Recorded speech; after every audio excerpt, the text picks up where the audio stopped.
TV देख रहे सभी दर्शकों का स्वागत है और आपको बता दें कि कल करवा चौथ है और सभी सुहागनें काफ़ी बेसब्री से इस दिन का इंतज़ार यहाँ पर करती है।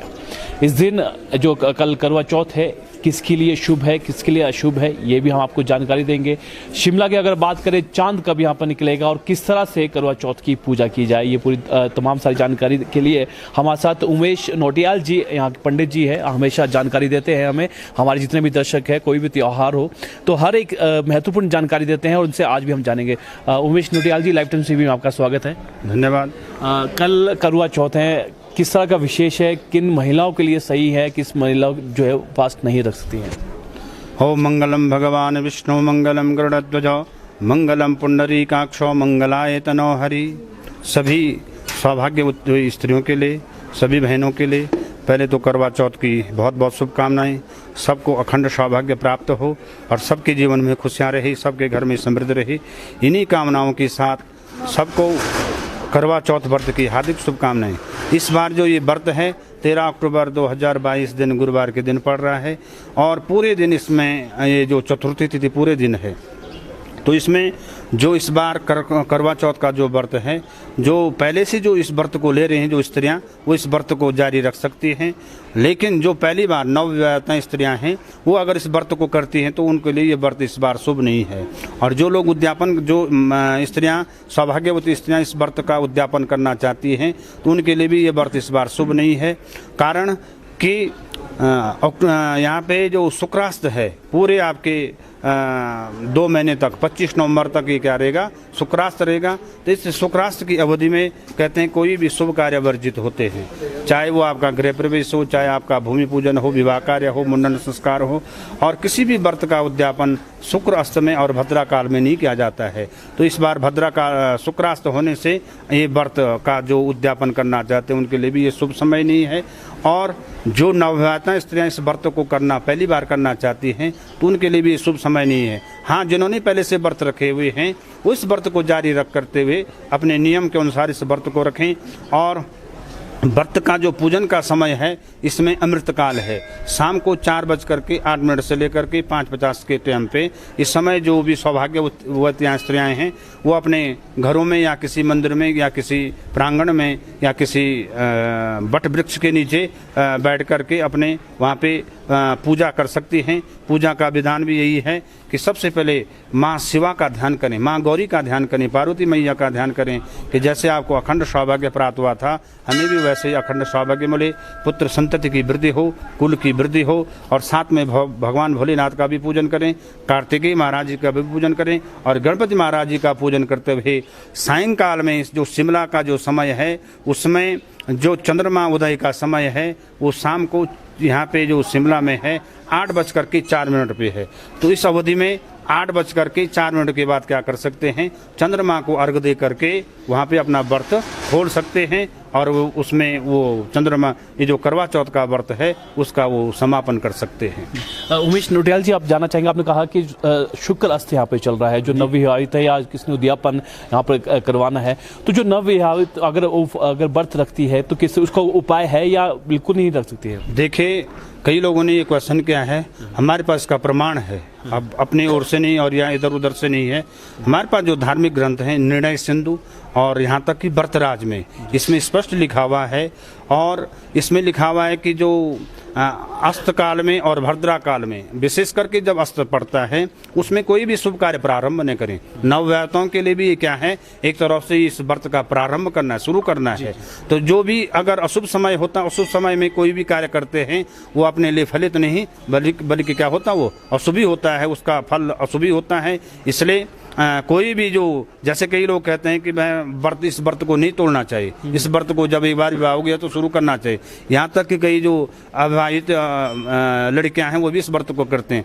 लेकिन शास्त्रों में वर्णन आता है कि इस व्रत को सिर्फ कोई कौन ले सकता है, विवाहित स्त्रियां ले सकती हैं और उसका उद्यापन भी कर सकती हैं। लेकिन उसके लिए शुभ समय होना बहुत जरूरी है। और शुभ समय इस बार वैसे तो पूरे दिन चतुर्थी तिथि है, लेकिन शुक्रास्त की वजह से क्या है ये शुभ समय नहीं है नवविवाहिता स्त्रियों के लिए व्रत लेने के लिए भी और साथ में उद्यापन करने के लिए भी ये शुभ समय नहीं है।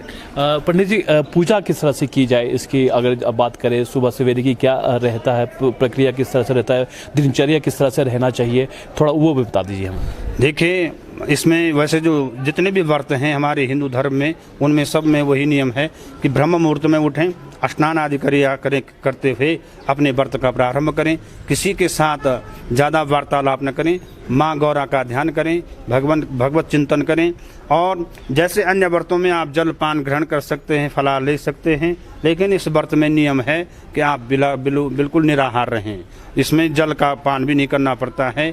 और माँ गौरा का ध्यान करते हुए सबसे पहले जो मैंने आपको अमृत काल बताया, पूरे दिन आपने व्रत रखा, भगवान का ध्यान किया, उसमें कोशिश करें कि ज़्यादा से ज़्यादा सत्संग हो, ज़्यादा से ज़्यादा भगवत चिंतन हो। और उसमें सायंकाल में जो अमृत काल की बेला है 4:08 से लेकर के 5:50 के समय में, इस समय पूजन करें। पूजन में सबसे बड़े षोडशोपचार पूजन करें। एक करवा लें, उस करवा के ऊपर पूजन करें। उसमें कई लोग चावल भी डाल सकते हैं, नहीं तो कहा गया उसमें गेहूं डालें। तो साबुत अनाज डालते हुए उसके ऊपर विधि पूर्वक से पूजन करें। एक वेदी बनाएं, नहीं तो एक थाली में गणपति गौरी को स्थापित करते हुए उसकी पूजा करें। और तत्पश्चात भगवान भोलेनाथ की पूजा करते हुए अंत में माँ गौरा की पूजा करें और गौरा माता से प्रार्थना करें, हे गौरा माँ, जैसे आपका अखंड सौभाग्य है तो वैसे ही हमको भी अखंड सौभाग्य की प्राप्ति हो। देखिए, वामन पुराण में ये कथा आती है, करक चतुर्थी की ये कथा आती है कि एक समय जब अर्जुन वन में गए हुए थे, अकेले गए हुए थे वो वन में, तो वहाँ पे द्रौपदी को चिंता होगी कि अर्जुन वन में अकेले कैसे रह पाएंगे। तो वहाँ पे अर्जुन ने माँ द्रौपदी भगवान श्री कृष्ण से पूछती है कि हे भगवान, ऐसा कोई उपाय है जिससे अर्जुन को क्या मिले, दीर्घायु मिले, उसे कोई विघ्न न पड़े। तो वहाँ पे भगवान श्री कृष्ण कहते हैं कि जैसे ही तुम मुझसे प्रश्न कर रही हो, वही प्रश्न एक बार माँ गौरा ने भोलेनाथ से किया था और भगवान भोलेनाथ ने जो उत्तर दिया था वही मैं आपको वही प्रसंग सुनाता हूँ। कहते हैं, हस्तिनापुर में एक वैदिष्ट नाम का नगर था, उसमें एक ब्राह्मण रहते थे। उस ब्राह्मण के कुल में उसमें 7 पुत्र थे, एक पुत्री थी। और उस ब्राह्मण ने क्या किया, अपनी पुत्री का विवाह समय आने पर, विवाह के योग्य जब उसकी कन्या हुई, अपनी कन्या का विवाह किया। तो देव योग से ये करक चतुर्थी, कार्तिक मास के कृष्ण चतुर्थी को वो अपने मायके में आई हुई थी। और उस समय उसने अपनी 7 भाइयों को देखा व्रत ले रही हैं, तो स्वयं भी व्रत धारण कर दिया।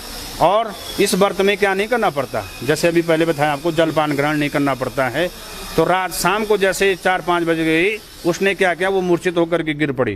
तो सारे जितने भी उसकी भाभियाँ थी, भाई थे, उसने उनके ऊपर पानी का छिट्टा मारा, तब भी वो खड़ी नहीं हो पाई। तो लास्ट में उसके भाइयों ने क्या, एक बड़े से पेड़, सामने पेड़ था, उसके ऊपर मसाल जलाई और चंद्रमा का आकार बनाया और अपनी बहन को कहते हैं कि देखो चंद्रमा का उदय हो चुका है, आप चंद्रमा को अर्घ दो और भोजन ग्रहण करो। तो बहन भी भाइयों की बातों में आ गई और वहाँ पे उसने भोजन अर्घ दिया चंद्रमा को और भोजन भी ग्रहण किया। लेकिन कहते हैं वो जैसे घर में आई, उसके पति की मृत्यु हो चुकी थी, उसका पति वहाँ पे मर गया था। तो उसको बड़ा आश्चर्य होता है कि ये कैसे हुआ, मैंने तो व्रत ले रखा था, व्रत को करने में भी क्या होगी, ऐसी हानि होगी है। तो वहाँ पे वो माँ इंद्राणी का स्तवन करती है, इंद्राणी यानी इंद्र की पत्नी। तो इंद्राणी वहाँ पे आकाशवाणी होती है कि हे देवी, तुमने व्रत तो ले आया लेकिन नियम पूर्वक नहीं लिया। बात वहीं पे आती है, इस व्रत में बड़ा ही नियम ये रखना पड़ता है कि कहीं से कोई गलती ना हो जाए। तो वहाँ पे फिर इंद्राणी से प्रश्न करती वो देवी कि कैसे मैं इस व्रत को करूँ। तब ये जो करक चतुर्थी का जो व्रत आता है पूरे साल भर आता है, उसने प्रत्येक महीने में चतुर्थी का व्रत किया। और जैसे ही कार्तिक मास के चतुर्थी का जो करवा चौथ का व्रत आया, करक चतुर्थी भी कहते हैं इसको, इस व्रत ये करक चतुर्थी में उसने इस व्रत को लिया और तब जा करके उसने पूरे विधि विधान से जब इस व्रत को किया, कहते हैं कि जब इंद्राणी वहाँ पे प्रकट होगी, उसने उसके पति पे वो अपने कमंडल से जल डाला, उसका पति जीवित हो गया। बड़ी प्रसन्नता से उसने अपने पति को सुंदर रूप में देखा, माँ गौरा का भी वहाँ पे धन्यवाद किया। तो वो भगवान श्री कृष्ण कह रहे हैं कि हे देवी, देखो इस व्रत को करने से पति भी जीवित हुआ, तुम इस व्रत को करो, पांडवों को निश्चित विजय प्राप्त होगी। तो देखिए, महाभारत काल में 5 पांडवों को 11 अक्षौणी सेना थी कौरवों की, उस अक्षौणी सेना में उन 5 पांडवों का बाल विवाह का नहीं हुआ। कारण क्या था कि द्रौपदी ने पहले ही करवा चौथ का व्रत विधि पूर्वक से किया था। तो सौनक आदि ऋषि कह रहे हैं कि हे सूत जी कहते हैं सौनक आदि ऋषियों से, अगर आप जो भी सौभाग्यवती स्त्री इस व्रत को करती हैं उनके सारे मनोरथ पूर्ण होते हैं और उनके घर में हमेशा संतति की वृद्धि होती है। यही करवा चौथ का व्रत है। पंडित जी, एक बात पूछना चाहेंगे, जिस तरह से आपने बोला कि कल जो नवविवाहिता है जो पहली बार व्रत रख रही हैं वो नहीं रख सकती हैं, तो कल क्या उनके लिए कोई विशेष पूजा कर सकते हैं? कोई विशेष पूजा है इस तरह की? देखिए, वैसे शास्त्रों में नियम है नहीं, जब अगर आपने व्रत ही नहीं रखना है तो कोई नियम नहीं है उसके लिए। बिल्कुल, अगर कोई रखते हैं तो उसके लिए कोई कुछ नहीं कर सकता है। लेकिन हमने तो शास्त्र प्रमाण बात करनी है कि शुक्रास्त में कोई व्रत न ले। अगर कोई व्रत लेते हैं तो उसके लिए वही स्वयं जिम्मेदार हैं। लेकिन मैं प्रार्थना करूंगा इसको अन्यथा न लें, क्योंकि अशुभ समय में किया गया जो कार्य होता है वो अशुभ फल देता है, शुभ फल नहीं देता है। तो शुक्रास्त में व्रत न लें और न ही उद्यापन करें, बल्कि जो पहले से व्रत लेने वो भी व्रत लेकर के उसको पूजा करें और चंद्रमा को अर्घ दे करके अपने व्रत खोलें। बहुत शुक्रिया पंडित जी, आपने एक महत्वपूर्ण जानकारी दी, पूरी कथा बताई कि क्यों इस व्रत को यहाँ पे रखा जाता है। और शिमला की अगर बात करें तो शिमला में 8:04 पर यहाँ पर चांद निकलेगा, उसको देखकर जो है आप अपना व्रत खोल सकते हैं। विशेष जानकारी यहाँ पर क्या दी है, जो नवविवाहिता जो महिला है वो इस व्रत को ना रखे, क्योंकि शुक्र अस्त यहाँ पर चल रहा है। इनका ये भी कहना शुक्र अस्त और भद्रकाल में जो है जो नए जो शुभ कार्य होते हैं वो नहीं करते हैं। तो एक जो नवविवाहिता है वो इस कल के दिन ये व्रत ना रखे, और जिसने उद्यापन इस व्रत का यहाँ पर करवाना है वो भी उद्यापन यहाँ पे ना कराए, क्योंकि उनका ये कहना है कि अगर अशुभ मुहूर्त में अगर कोई काम किया जाता है तो उसका फल भी अशुभ यहाँ पर होता है। तो साफ तौर से पंडित जी का ये कहना है कि शास्त्रों के मुताबिक कल का दिन जो नवविवाहिता के लिए जो व्रत रखने का है वो सही नहीं है।